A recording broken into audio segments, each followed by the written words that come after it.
Hi, I, female 19 years old, have been translating for my older deaf sister, female 26 years old, as long as I can remember. My sister lost all her hearing at the age of 3. My parents are not fluent in American Sign Language, ASL, so they only use home signs, made-up signs including pointing. I am the youngest of 7, and the one who knows the most ASL.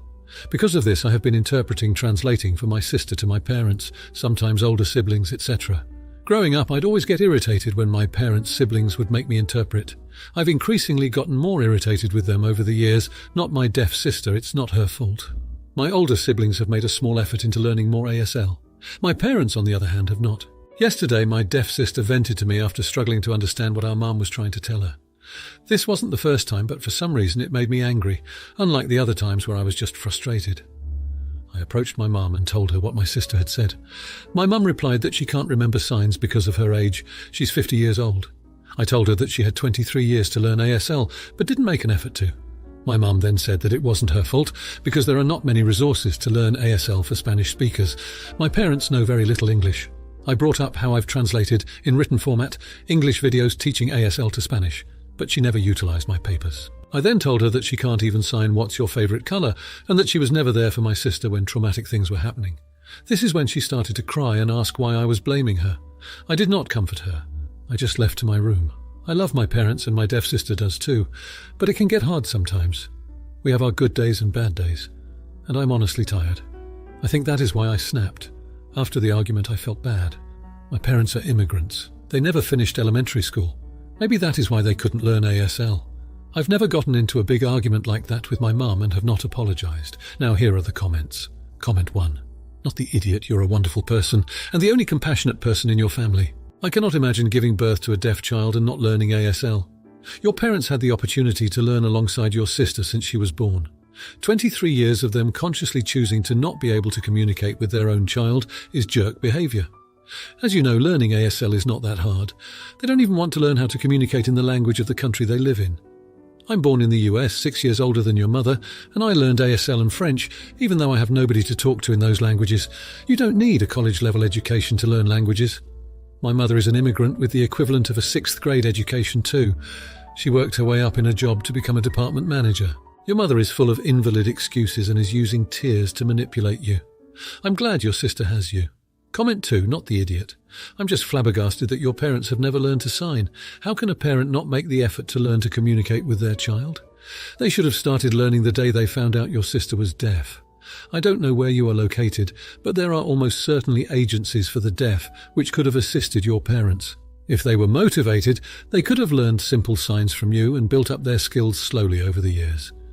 If you are located in an English-speaking country, such as the USA, then it sounds like they could not be bothered to learn English either. 50 is not too old to learn a new language. I'm 66, and I'm currently learning both Dutch and ASL, Australian Sign Language. Comment 3. Not the idiot, you are an amazing person, and your sister is so lucky to have you in her life. There is no excuse your parents can give that make it right. Your sister grew up without the adults in her life being able to meaningfully communicate with her. That is on them. And I can only imagine how hurtful it is for her that her parents were not invested enough to learn to have a conversation with her.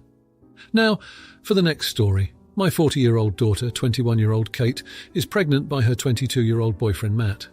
Kate currently lives with me and Matt currently lives with his dad and stepmom. They want to get an apartment together, but neither Kate or Matt are good with money, so they have zero savings. Kate is currently not working. She quit the day she found out she was pregnant, which was about 4 weeks ago. Matt works full-time and both of them dropped out of school. I've offered if they find a place in a reasonable price range, I will take care of the deposit, help get utilities turned on, pay half the rent each month, and continue paying Kate's car insurance and phone bill. I also told them once the baby is born, I'm more than happy to help out if the baby needs formula, diapers, wipes, clothes, etc. Kate and Matt were very happy about that until they heard my caveat. My caveat is, I will directly buy what they ask for. They can send me the links to what they want for the baby, but I'm not going to be giving them any actual cash. Same applies with helping them with the deposit and rent. I'll write a cheque directly to the apartment complex. I've seen how Kate and Matt handle money, like there's just more randomly laying around.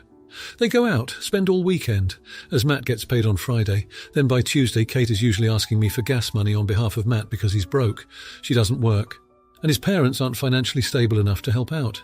Kate immediately objected to my conditions and said I'm being unfair to her and Matt, treating them like children, and I should want to help out anyway, they need or want me to. I told Kate from past observations that my choosing to not directly give them money is not something I'm willing to discuss or negotiate on right now. If that's something they need, either Kate goes back to work since she's having an extremely easy pregnancy, or they go ask Matt's parents for money in hand and try their luck doing that. Am I the idiot? I'm not going to penalise my future grandchild and make them go without because my daughter and her boyfriend have poor financial literacy. Comment 1. Not the idiot. They're looking a gift horse in the mouth. It's a sweet deal for them, and they should be down on their knees grateful for your generous offer. They are too immature to understand what you're offering.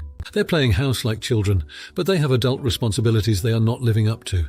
Quitting as soon as she finds out she's pregnant, that's just dumb. Spending your paycheck as if it's monopoly money is not a great way to save for their future child.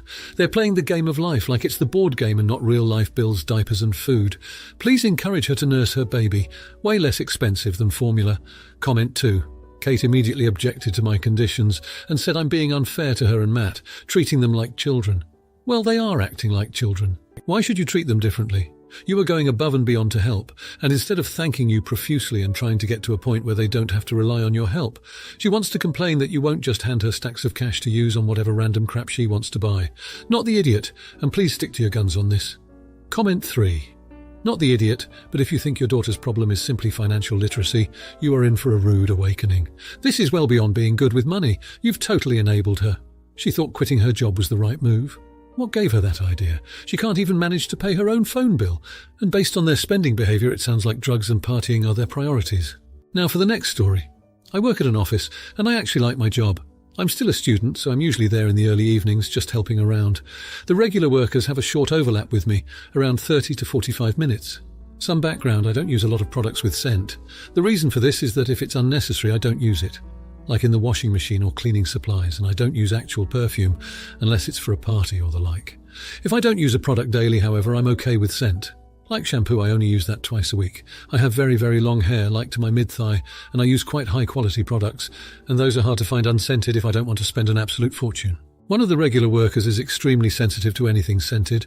She told me this after working with me for a few weeks, and just asked that I mind what I wear when she was there. I said sure, thinking maybe I'd just not wash my hair the day before work, as that is the only scented product I use. But she regularly complains my scent gives her migraines. I'm so frustrated because I don't know what to do. I avoid her, try not to walk past her, put my hair in tight hairstyles so it's not so everywhere. Last time she literally opened 2 windows almost as soon as I walked in the room. I hadn't washed my hair for 3 days and literally wore nothing scented. I asked my friends if I have a particularly strong odour, and they say absolutely not. I've tried changing my shampoo to something else twice, no change. And at this point, I dread going to work because I feel like I make her sick just by being there. The other student there says she's had the same issue. Luckily, she's at the other end of the building, so it's not her issue anymore. I've considered just giving up. Nothing I seem to do helps. Would I be the idiot? Now here are the comments. Comment 1. Not the idiot. As someone who is sensitive to smells, I would never ask a co-worker to alter their hygienic practices because of me. I would just politely keep my distance and come up with my own solutions. You went above and beyond to try and accommodate her. What more can you do? If it's so bad for your co-worker, responsibility is on them to find solutions, especially since I'm so certain you're not the only one using scented products. She can request moving desks, put on a mask, or get a desk fan. Comment 2. Not the idiot. If your co-worker complains to you again, tell them that it's not your job to arbitrate employee disagreements and that she should take the complaints to HR. At the same time, you should email HR to let them know that your co-worker complains about your scent. Document the steps you've taken to try and mitigate this issue and explain that you're starting to feel harassed and it's an uncomfortable working environment for you. Comment 3. Not the idiot, and I say that as someone who is highly sensitive to smells. I get migraines instantly from certain scents looking at you, artificial cinnamon and anything Bath and Body Works, but I also recognise what is reasonable to ask of another person and what isn't. It sounds like she has unreasonable expectations of you at this point. And if she has an issue with your smell, then she needs to find a solution for herself. Now for the next story. To start, I have a service dog that is specifically trained for my medical condition. I have severe cardiac problems and honestly cannot even go to the grocery store without my dog. I live with my husband, but he was working, so I had to go to the store to buy some things. I see someone with an emotional support animal who walked up to my dog and tried to pet him. I told her not to pet him because he's working. She said word for word, "So is mine. I have anxiety and my dog goes everywhere with me. I'm glad my landlord can't kick me out since I have a service animal. I walked away trying to politely ignore her because it was clear it was not a service animal. This dog was in the cart and acting like a traditional dog does. I go about my day until we get to self-checkout, and her dog starts growling at my dog, showing teeth. She says, "Oh, stop, you are so cute." Someone sticks up for my dog and says, "Emotional support is not a service dog." And she responds with a "Yes, it is. He is providing a service, yada yada." I still ignore her, trying to get out quickly, and she says to me, "Weird that lady says we don't have service dogs." I correct her and say, "No, you likely don't have a service dog, and it's sad that your dog is not friendly." She literally called me a few names, but I walked out to my car. Admittedly, I yelled at her because I was furious her dog was showing aggression. I yelled, but I only said what I wrote. Should I have been nicer to her? I kind of feel like I should have just not said anything, but I also hate that people like her are so clueless about actual life-saving dogs. Emotional support dogs are not service animals. They are different. Now here are the comments. Comment 1. Not the idiot. And I resent people like this woman. Service animals are a noble concept. They help the patient without a doubt, but they also provide a sense of duty for the animal. Furthermore, it ensures that the animal is cared for. Obviously, you still have to feed and provide for it. It ensures a certain quality of life for the dog, yet people have corrupted this noble concept and insist on taking it to extremes. You can now claim any dog is a service animal. Heck, you can buy rip-off collars or harnesses all over the place. Comment 2. Not the idiot. My daughter's service dog was attacked by someone's pet after they were asked repeatedly to keep their just-wants-to-be-friends barking dog away. Now my daughter's service dog has become very reactive to other animals and needs to be sent back to training. However, there is no guarantee she will ever be able to resume her work, at least outside her home. Thousands of dollars down the drain.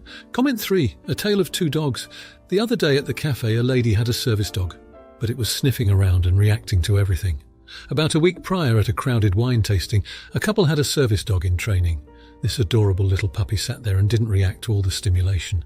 One is not like the other. If you liked this video, you'll probably like these too. Also, while you're here, please consider subscribing. It's your support that keeps this channel alive and allows me to make better and longer videos. Have a great day.